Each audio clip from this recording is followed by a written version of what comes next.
Dul mochung'ne riyo Uganda NCIC kod kwayo mondo kaw okang' mowinjore ne jaod bura machon Moses Kuria kaluwore gi weche mane opuso kuom jaod bura ma Naivasha Jane Kihara. Jotelo mawuok Nakuru County ni wechego nyiso ajara marach mokalo ahinya to kuom joma mine kane gitwak kod jofwambo Naivasha. Jotelo go wuok tung' mosuo gi Kuria ka giramo ni nyaka gimakne bure doho. Kuria nowacho weche ma ok ni kare.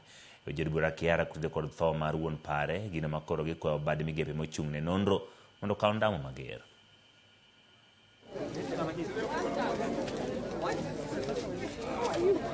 Nauliza commission ambayo inaongozwa na Kobia inaitwa ya National Integration Commission.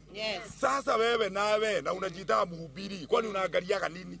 Kama ungeona hii matusi ustaki huyu, wewe unaangalia nini? Ama pia wewe unapelekwa na remote control na unajua mambo ya commission zingine ambazo ni constitutional. Wale watu wanasimamia, they are not independent. Wewe mtu akitusiana wanaweka. Kwa hivyo tunauliza pia Kobia, chukua hatua kwa hii mtu ambaye anaitwa Moses Kuria.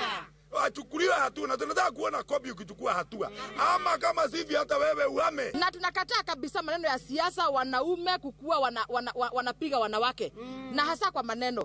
Tunaenda katika siasa, mwaka wa 2026 umefika na hakuna vile mtafanya. Kuna hii tribunal ambao ni ya HIV and AIDS tribunal, ambao huanga inaangalia hiyo mambo na masuala ya mambo na mtu kutangaza status za mtu iweze kumchukulia hatua. Tumeona watu wengine wakipigwa mpaka fine kubwa sana. So tunataka hiyo tribunal ichukue hatua mara moja. Hao wengine ni the KEWOPA, Kenya Women Parliamentarians Association, wa mama wengine. Tunataka pia nyinyi tuwaone. Hii ugonjwa ulisema huyu mheshimiwa ako nayo ilikutoka wapi? Cause kama ni ugonjwa ukimwi ni mimi na wewe.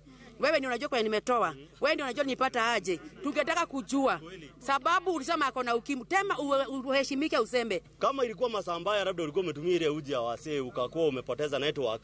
Unafaa pull down hiyo comment uliandika kwa X na uapologize na hata uapologize kwa wanawake wote.